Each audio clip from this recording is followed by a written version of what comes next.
Welcome back to My Audit Lab. This is Hamza. Now that we are on top of what matters most for audit in 2025, let me assist you in how to go about it. These are not audit programs, but tips and directions on what drives these critical risks, what red flags to look for, and how to go about exploring them with the management. I'm going to do 10 micro videos for each critical area. These episodes are going to be very exciting, so I request you to please watch them all. Let's get started with the top two drivers of cybersecurity vulnerabilities. Identities are a leading vulnerability. 93% of organizations face 2 or more identity-related breaches in the past year. Machine identities pose a significant risk, with 49% of security leaders citing them as the riskiest type. Remote work and AI tools further complicate verification, while deepfake technology makes impersonations alarmingly easy, like the 25.6 million CFO impersonation fraud that recently happened.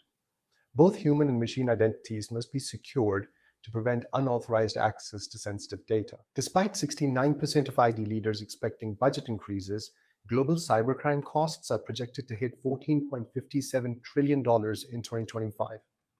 Yet only 35% of IT budgets go towards detection and response. Organizations often focus on prevention while neglecting resilience. This underinvestment has led to costly breaches, while those with mature response planning save an average of $1.5 million per incident. Balancing investment across prevention, detection, and recovery is key. Here's the key risk indicators that auditors should look for: the number of identity-related breaches and deepfake incidents, the percentage of employees failing phishing tests, the number of machine identities with sensitive data access, the percentage of assets protected by privileged credentials, the percentage of incidents attributed to human error, the average recovery time and percentage of breach costs covered by insurance, and the percentage of cybersecurity budget spent on recovery and full-time employee hours dedicated to response planning. When exploring cybersecurity, ask these questions of management. How have you adopted social engineering training for deepfake threats, and how are incidents reported? What detects identity breaches, and how often are verification controls evaluated? How is data access monitored for Gen AI tools and machine identities?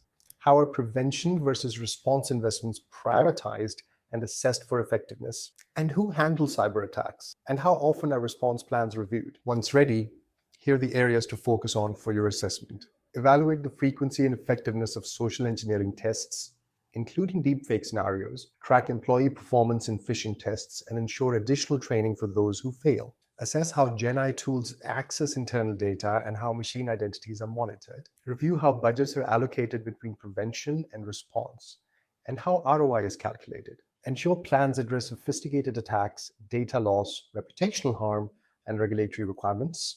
And lastly, evaluate the adequacy of proactive measures to mitigate breaches.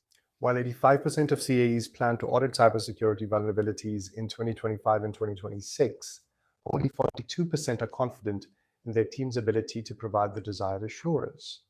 That creates the prime opportunity for auditors to upskill. In an era of escalating cyber threats, auditors must bridge the gap between defense and resilience, helping organizations not only prevent breaches, but recover effectively. By asking the right questions and focusing on critical assessments, we can build more cyber secure futures. Stay sharp and see you in the next video.